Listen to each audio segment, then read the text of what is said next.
an 8-year-old who was allegedly lynched by white teenagers have released images of the 8-year-old. Now, his identity is protected, so we are not going to share his identity, but we are going to show you the photo of the injuries that he sustained as a result of these teenagers putting a noose around his neck and pushing him off the table.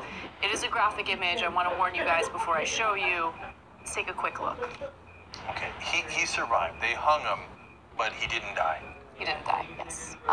Luckily, he survived, but he had to be airlifted to a hospital to undergo an immediate emergency procedure to ensure that he wouldn't die. Now, according to the victim's grandmother, he was playing with a group of children and teens when they began to taunt him with racist epithets and throw sticks and rocks at him. Now, I want to note that there were no adults present. We have no adult witnesses. We just have the account of this 8-year-old. Someone stood on a picnic table and the group wrapped a rope around a nearby tire swing around the boy's throat, then kicked him off the table. The victim swung back and forth 3 times before he was able to free himself. None of the teens came to his aid. So, I mean, I don't know what to say. This is a fucking devastating story. And then, you know, we have a statement from the police chief, which makes it way, way worse. Yeah. Okay. I read the headline of this story, and I thought, well, look, wait a minute. Now, his injury looks terrible, but we need more context here. Was it friends, and they were goofing around? I remember there was a rope near a lake by our house, and who knows, maybe goofing around, you get caught in the wrong way, right? Are they friends? Are they not friends? And then how do the authorities react? Do they take it seriously? Do they not take it seriously? We'll get to that in a second. And when you hear the details, no, it's worse than I imagined.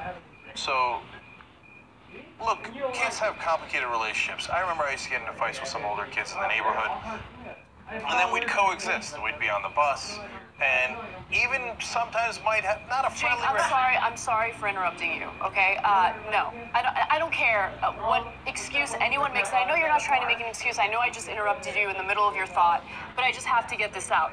These are teenagers, 14 and older. We don't know their identities because they're minors, and the police do not release the identities of minors who are involved in an alleged crime.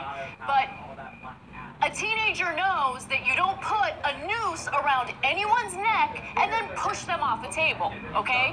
That is attempted murder. That is not what you do. And they didn't come to his aid. He could have easily died. They were throwing racial epithets in his direction, in his way, prior to putting that noose around his neck. They know what a noose means. They know what that rope meant. I'm not making any excuses for them. I'm not buying into anyone's excuses of them. This is an 8-year-old biracial child, okay? Okay, so let me go to the police chief's quote on it, and then I'll finish my thought. Mark Chase, Claremont police chief, said, "These people need to be protected. Not the kid who was hung." He's referring to the kids who hung him. He said, "Mistakes they make as a young child should not have to follow them for the rest of their life." Okay, so now, I set all that up in terms of how it could have gone, but it didn't go that way. This case is absolutely clear. Anna's right. So, look, we don't need to make it personal, and I hope in order for you to empathize, but I'm going to because it affects me. I have a 7-year-old biracial son. Now he happens to be half Chinese, but the Steve Bannons of the world don't like Chinese people either. Furthermore, it's much worse than that. This is in New Hampshire. I've got a godson who's black, who lives in New Hampshire, who's right around this age. Some 14-year-olds who don't know him hang him from a tree and don't help him? Goddamn right, that's attempted murder. Look, if we don't have justice in this country, it's going to get to a really bad place where vigilante justice begins. We don't have justice in this country. And we don't want that. We don't want that under any circumstance. But you start hanging our kids, and then the cop says, we got to protect the kids who did the hanging? Are you insane? Are you insane? Now look, if you say, hey, look, man, come on, have have some empathy for the 14-year-olds don't know what they're doing, and they're minors, and that's why we have the rules about minors don't get tried as adults. Then under no circumstances should another black kid in America ever be tried as an adult. We can't have two different systems of justice where you say, no, if it's a black kid, it's a super predator. Let's go throw the book at him. I don't care if he's 14 or 13 or 12. Let's try him as an adult and let's put him in prison forever. But if it's a young white kid in the middle of New Hampshire and three of them hang a black kid and then leave him to die, and then leave him to die. And then I go, oh, poor innocent little mistake. No, people make mistakes when they're 14. Not like that. And you say, under no circumstances am I going to try white kids as adults. Well, then don't try anybody as adults if they're under 18. But you got to have the same thing. If you don't stop prosecuting black kids as adults, and you let them get away with this, no deal. Attempted murder. Because that's what it was. Try them as adults or never try anyone in the country again. Shalom, Akim. My name is Koya. I want to give all praise and glory to Yahweh, Ba'asham, Yahushai. Double honors to our elders who rule great Muslim wealth, and Shalom to all y'all who push this truth as a city throughout the whole earth. May you brothers endure unto the end. Shalom.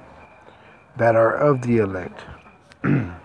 Obadiah 1 verse 10. For thy violence against thy brother Jacob, shame shall cover thee, and thou shalt be cut off forever. So soon Esau, because of his hatred, the Edomites, so-called Caucasians, hatred for the so-called Negroes, Latinos, and Native American Indian, they're going to be cut off. They're first going to be shamed, and then they're going to be cut off forever. They're going to be destroyed. This is Isaiah 14:21. Prepare slaughter for his children, for the iniquity of their fathers, that they do not rise nor possess the land, nor fill the face of the world with cities. Because where do you think that little Edomite learned to even make a noose? Where do you think he got the idea to hang a so-called black kid? It's from his parents. It's passed down. Just like faith in Jake's family is passed down, the belief of a God, of a creator, even though most of them worship the wrong God, they have a faith that there is a God. Esau believes their God, and they teach their children that they're privileged, and these children think they're so privileged that they could lynch a kid and get away with it. And obviously they're going to, because the society, the image of the beast, is going to allow them to.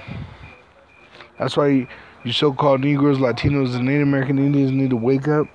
Stop marching, stop protesting, because that ain't going to do shit. You need to separate yourself from this bitch. May you brothers that are part of the elect endure. Shalom.